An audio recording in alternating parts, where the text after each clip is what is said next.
He looked ordinary, almost too ordinary, but as the commander on stage scanned the faces in the audience, his eyes locked on the man's forearm, just for a split second. There it was, a tattoo, small, faded, half-hidden under a rolled sleeve. The commander froze mid-sentence. His jaw tightened, his voice faltered. The crowd noticed. Cameras went still. The Navy SEAL demonstration at Coronado drew hundreds that morning. Families, recruits, tourists, and veterans. Among the crowd stood one man, quiet, hands in his pockets, sunglasses hiding eyes that had seen too much. And in that moment, one thought burned in the commander's mind. That mark shouldn't exist. Not anymore. What happened next would unravel secrets never meant to surface. The demonstration continued, but the commander's eyes kept drifting back to the man in the crowd. While SEALs leapt from helicopters and stormed mock compounds, he wasn't watching the show. He was watching the stranger. After it ended, security began ushering people toward the exits. Families snapped photos, kids begged for autographs, but the commander slipped off the stage, moving toward the crowd like a predator stalking prey.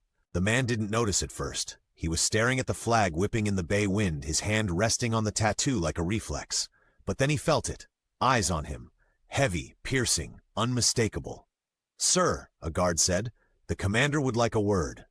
The crowd parted as the commander approached. People whispered, confused. Why would the highest-ranking officer single out this one man? The commander's voice was low but sharp. "Where did you get that tattoo?" The man hesitated.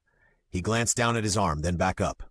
"Old memory," he said quietly, but the commander wasn't convinced. His face was pale, his fists clenched. "That's no memory," he whispered. "That's a ghost."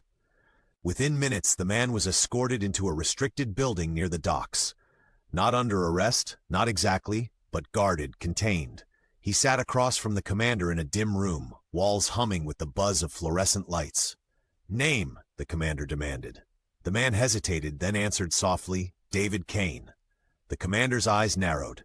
He'd read thousands of rosters, known hundreds of operators, but that name didn't match the tattoo. "You served?" the commander pressed. David leaned back. "I served, but not in the way you're thinking." Silence thickened between them. The commander finally spoke again. "That tattoo, only one unit ever carried it, and they don't exist anymore. Not on paper, not in memory, not even in whispers. They were erased." David didn't flinch. He simply stared back, unblinking. "Then maybe I'm not supposed to exist either." The commander's chest tightened. For the first time in years, he felt fear, not of David Kane, but of the truth he represented. Hours passed. Files were pulled, phone calls made. The name David Kane appeared in no record, no database, no archive.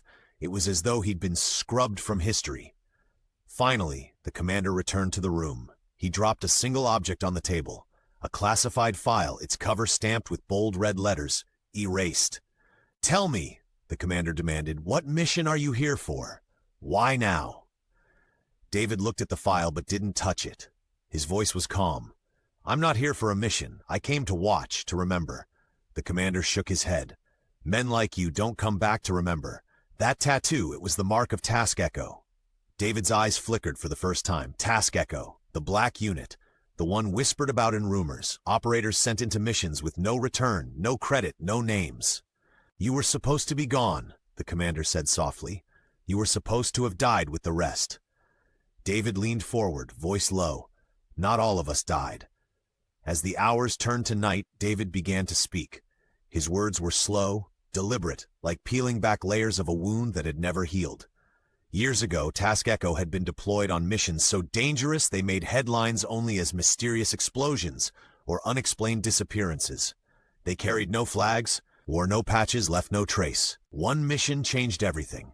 A rescue deep in hostile territory. They weren't supposed to succeed. They weren't even supposed to survive. But David and a handful of others did, barely. When they returned, instead of medals, they were erased. Their names deleted, their lives wiped, their existence denied. "You want to know why I came back?" David said. "Because one of ours is still alive, taken, hidden. And if I stay silent, he dies forgotten, just like they planned for all of us." The commander felt his throat tighten. Everything he'd believed about clean rosters and clear orders now crumbled. At dawn, a storm gathered over the bay. David stood at the docks, gear bag slung over his shoulder, waiting. The commander approached, his face hard with resolve. "Where is he?" he asked. David handed him a folded map marked in red. "Jungle, off the grid. You won't find it on any satellite feed, but I know the path. I walked it once." The commander stared at the map, then at David. If this was true, it meant breaking rules, crossing lines, disobeying direct orders. "You know this could end both our careers," the commander said. David's voice was steady. "I lost my career a long time ago. This isn't about us. It's about bringing him home." Moments later, the engines of a transport aircraft roared to life. A small team boarded, men the commander trusted with his life. And in the middle of them, the ghost from Task Echo, stepping back into a world he thought he'd left forever. Night fell heavy as they dropped from the sky. Halo jump, silent descent into hostile territory. The jungle swallowed them whole. Rain hammered the leaves. Every step forward carried memories David wished he could bury. Hours passed before they reached the compound. Lights glared through barbed wire. Armed guards patrolled, and deep inside, one prisoner. "Ready?" the commander whispered. David's grip tightened on his rifle. "I've been ready for 10 years.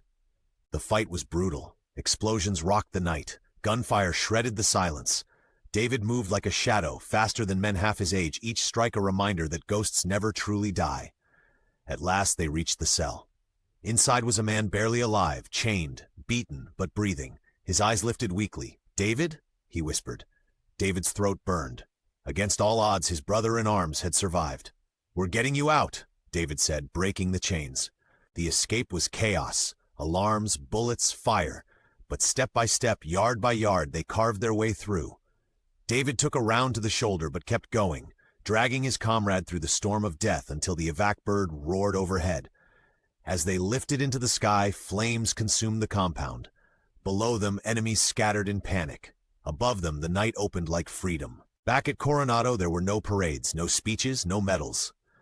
David Kane stood once more at the edge of the crowd, silent, blending in as if nothing had happened. But this time, the commander walked up in front of everyone. No hesitation, no secrecy, and in full view of recruits, families, and officers, he raised his hand in a crisp salute, directed at David. The crowd gasped. Cameras clicked. David stood still, eyes dark with memories, but for the first time his shoulders eased. He returned the salute slowly, knowing this one act said what no file ever could. He had existed, he had mattered, and though his name would never appear in records, the truth had been witnessed. Some heroes don't need medals. They just need someone to remember. They erased his name, they erased his past, but they couldn't erase the courage burned into his soul. He was never supposed to exist, and yet he did. Sometimes the greatest stories are the ones hidden in silence, until the right moment brings them back to light.